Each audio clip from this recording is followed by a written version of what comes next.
Hey, this is Michelle Kapaska, and welcome to my Fearless Innovator podcast. Thank you for joining me today.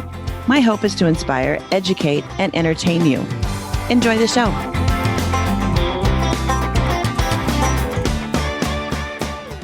For a full transcript of this episode, go to fearlessinnovator.com.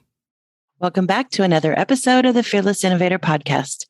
From cubicles to cash flow is for everyone wanting to start their real estate adventure while you're working at your job and the desire to earn cash flow on the side using real estate. Follow me as I take you on a journey of how I went from sitting behind a cubicle for 25 years to investing in real estate and earning cash flow. You will learn from my mistakes and share in my rewards. I'm Michelle Kapaska, and I'm the host of the Fearless Innovator podcast. If I can help you with your real estate adventure, please reach out to me or give me feedback on my show at info@fearlessinnovator.com.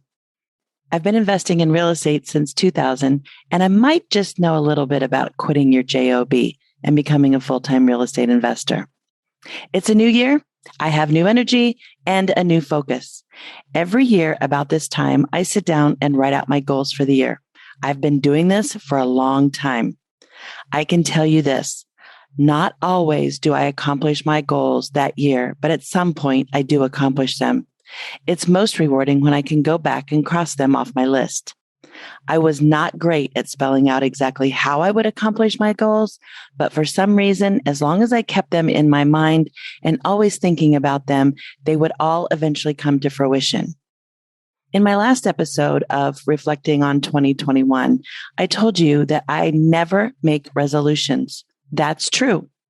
I feel like you're just setting yourself up for failure. Instead, I focus on the action of what it takes to reach the goal. Each year, I focus on a business, personal, and spiritual goal. I don't overcomplicate it. I try to make it achievable. Last year, my goal was to bring 2 short-term rentals online, maintain my health status. My last checkup was actually excellent. My cardiologist wanted to know what I was doing because my tests were better than the prior year. And I committed to attend church and small groups regularly. What actually happened was way more than what I planned for. 2 short-term rentals. I got to travel in my RV for 3 months. I went to Laconia, New Hampshire's Bike Fest. I started podcasting and I got engaged. Here are 6 things I've done in the past that may help you focus on your new goals. Number 1, quit making resolutions. Make solid goals and work at your goals daily, monthly, and weekly.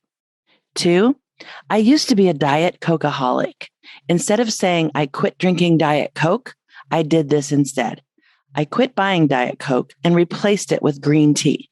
I haven't drank a Diet Coke or any soda for that matter for over 10 years. It's simply not part of my diet any longer. Number 3, exercising has become a priority. My dad died of the widowmaker, which is essentially a silent killer. When I went to my cardiologist, I discovered I have the same silent killer. One of the recommendations was to work out. Most people will make the goal to go to the gym to work out so that they can lose weight. I don't. First, I'm encouraged to go because of health reasons. And honestly, my body will tell me if I've mistreated it.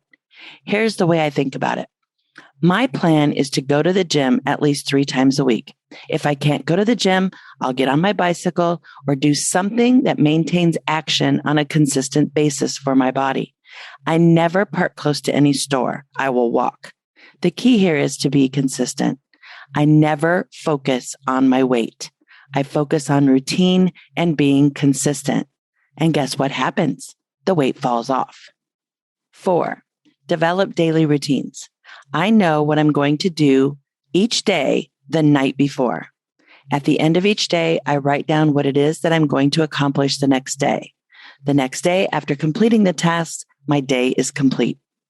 These tasks are all related to my goals for the year. The key here again is to stay consistent. Number 5, quit telling yourself you don't have enough time. That's bullpucky. Make the time. Get up early if you have to. Go to bed early and find your mojo. And I'm not talking about coffee with a bunch of creamer in it either. Get moving. Our bodies were meant to stay in motion, not lay around and be lazy. Number 6, get great sleep. Sleep is critical. Get the 7 to 8 hours our bodies need. I know if I've slept good, it's going to be a great day.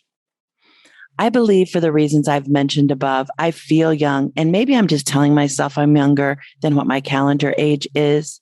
So now you're wondering, okay, Michelle, what are you going to focus on next year, right? Well, I'm glad you asked.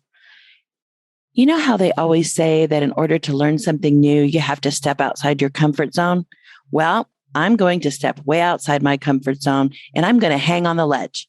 No, I'm not going to go rock climbing, but it may feel like it to me. For my personal goal, I will be getting married. Prior to the marriage, Kurt and I will be attending a couples group at Grace Family Church. Once the class is complete, we will have a small wedding, and then we're going to go to Hawaii for our honeymoon. My spiritual goal. Kurt and I will continue to attend Grace Family Church weekly, attend small groups, and volunteer. I will also be attending the Beautiful Conference for Women February 4th and 5th at Grace Family Church. I highly encourage this for all women. The speaker this year is Lisa Harper.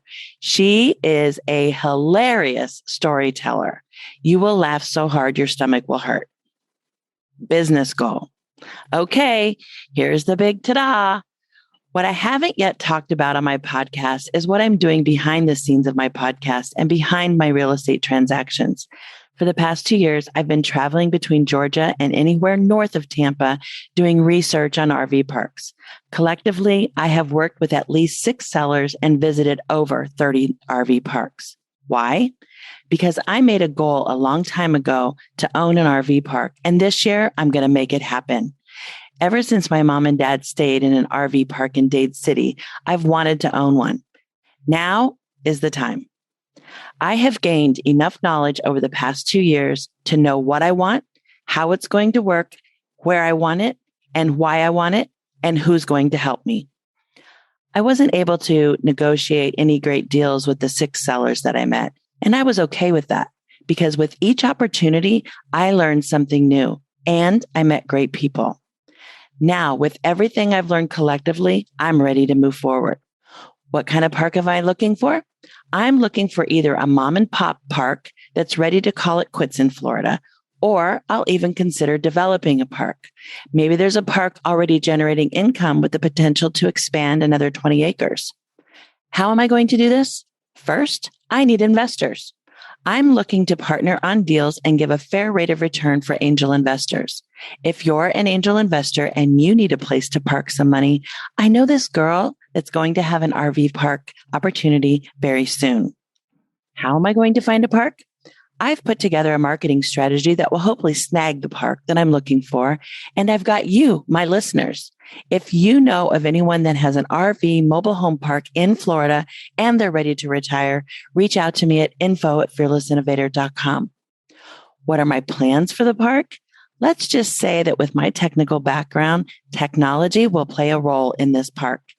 It is my plan to get this park up and running with limited interaction and limited personnel running it.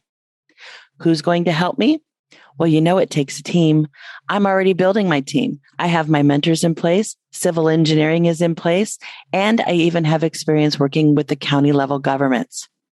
Do I have an exit strategy? Yes, I do. On the surface, it's a 5 to 7 year plan, but we may decide that when the park is producing steady cash flow, we may just keep it going until we decide to part with it. I'm very excited for 2022 to get started as I have a lot of work to do. So that's it for now. I'll see you next Thursday on the Fearless Innovator podcast. Thank you for listening today. I hope you enjoyed the show. If I can help you invest in your future, reach out to me at fearlessinnovator.com. Catch me later.